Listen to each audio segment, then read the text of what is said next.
I'm so happy today to be joined by Erim, who is the founder of ByErim, which is a wonderful company that does so much good and is British. So, how are you doing today? I'm doing really well. I was looking forward to our call and to speaking to your listeners. So, take me through a little bit. What engaged you in entrepreneurship at a young age? So, growing up, I always saw the members of my family, albeit we're a very small family, but they all worked for themselves. So, my grandparents moved to the UK from India when they were in their teens, 20s. And when they got married, they got a greengrocer's. So, that kind of lineage of entrepreneurship really fed itself through to my dad's generation. And growing up, I was never shown what it's like to live in a household with someone who has a 9 to 5. So going to uni and being in my final year and seeing everyone like applying, for business and 9 to 5 and the big five and apprenticeship schemes and analyst jobs, I just sat there looking at them and I was like, this isn't for me. And I don't know if you know this, but I actually got fired from 8 jobs prior to starting my business. So at that point, I was like, right, I really don't think that the corporate life is for me. I might have to follow the steps of everyone in my family above me and start my own business when I was 24. Wow, that is quite the story right there, which is really inspiring, by the way. And I was reading up on that um, before I got on this call today. So what's something that kind of has always stick with you when you are maybe going through those hardships at times when you said you got fired from 8 jobs? How did you kind of um, get over hardships like that and keep pushing forward? Any little input advice there? I think a lot of it comes down to like survival instinct. Like I was working since I was 14. I went to uni, I was working in nightclubs for 6 years. Like that's quite difficult, but I always was in a place where I had money. And when I got fired all those times, the survival instinct kicked in and I just railroaded straight through into the next job, into the applications, into the CVs. And I just kept going because sometimes I think having options really is a blessing. And I didn't have an option not to have a job. So I didn't have time to be scared and to be hurt. I just had to move on to the next thing. Which is truly wonderful. And obviously that power of entrepreneurship that you hear. Well, I've interviewed a lot of people, so they always say that thing right there. So I appreciate you sharing that. Along the way, though, before you started your company, what's the best piece of advice you got from somebody? Because obviously you had been fired, you had been through a lot. You were never broke, but clearly it wasn't ever as good as it is right now. So, what's the best piece of advice you got? So I remember when I first had like ideated the business, I think I was 23 at the time. It was 2019. I can't remember how old I was, 23 or 24. And I was calling up different factories to see who could manufacture the oil based off the recipe that I had that had been passed down to me from my grandma. And each one I got knocked back because my what I could afford was not the same as their MOQ, their minimum order quantity. And I had a really inspiring phone call, which actually stemmed from her rejecting me, saying, listen, you don't have enough money to afford what our minimum order quantity is.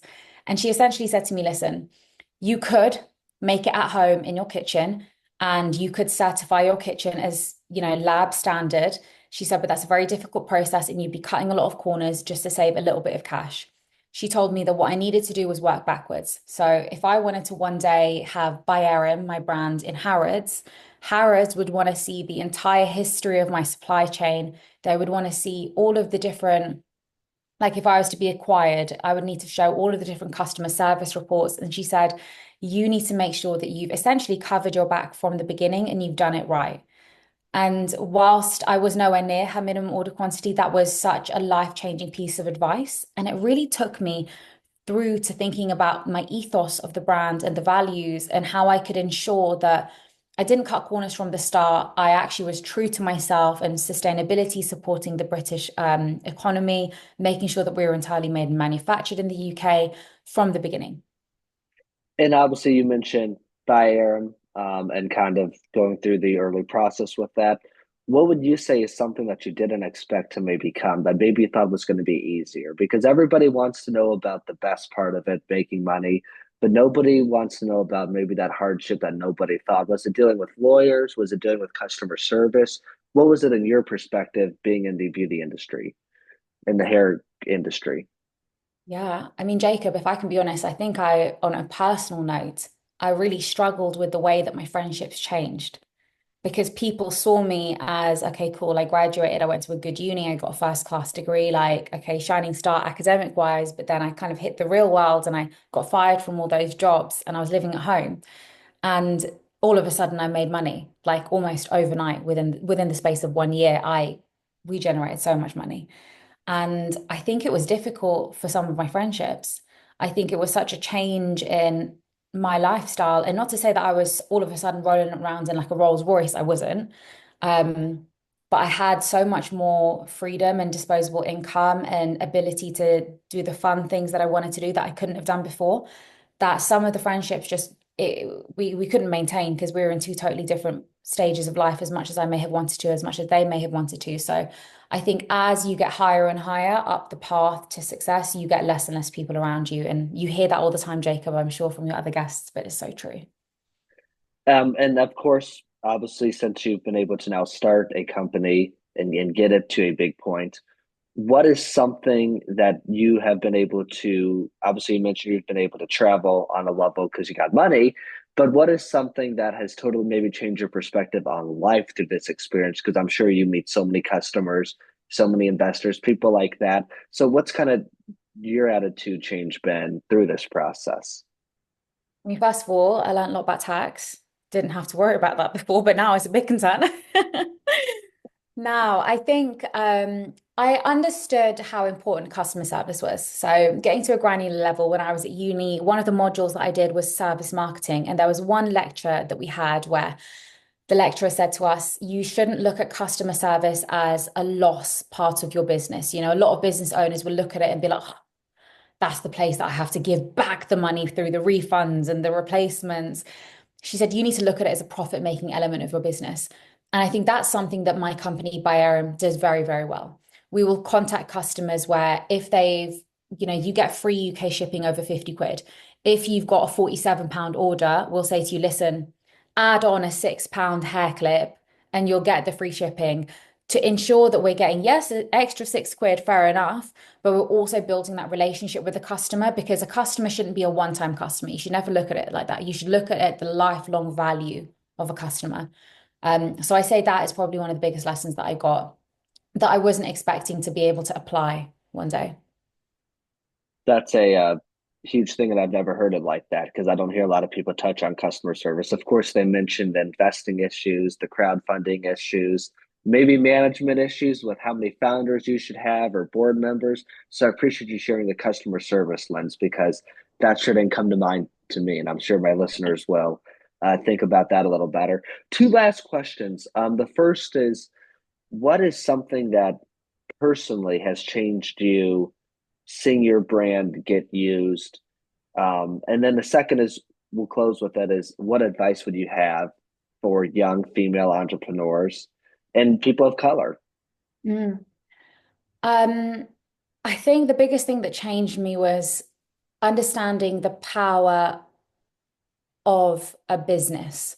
We look at business, especially in the private sector, as something that generates income. We're looking at the revenue versus profit. We're really, really quantifying what a business is. But I can think of so many small moments. My grandmother, my daddy, the one that initially formulated the oil, she will go to the temple, the Gurdwara, she will see someone with a ByErim bag. And she will immediately have that connection to that person, and she's able to form a relationship with them and go up to them and say, that's my granddaughter's bag. Equally, when I go and I do, in-person sale events, I can see people coming up to me and saying, listen, I lost my hair in COVID. Your brand was the one that saved me. It gave me my confidence back. I got my hair back. So instead of looking at my business overall at the end of month stats, like what's going on with the reporting, I also like to really include the individual people that I touch. And my advice to any young person that's looking to start a business, no matter what their background, their gender, their identifying features are, I would say keep an eye on the numbers, 100%, but keep an eye on the people as well. So the way that I look at it is I have, let's say, 700,000 followers. whenever someone asks me, do you have like stakeholders in your business? Do you have investors? I really feel like I've got 700,000 stakeholders in my business. Each one of them has a story, whether they've chosen to buy from me or not. They have a story, they have a reason, they have a connection to it. So keep an eye on the people as well as the numbers.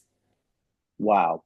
Well, thank you so much. Thank you so much for sharing those two pieces of advice. And one last little question I got to ask is you've obviously been able to travel for business and personal. So, obviously, being a young person, kind of like myself, I have not traveled everywhere like yourself yet. But what's the best country you've been able to visit?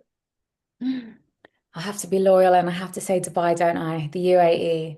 So I've got my residency there, and it really is just such a country that really supports entrepreneurship. It supports women. And they've opened up so many doors to me, and I could not be more grateful.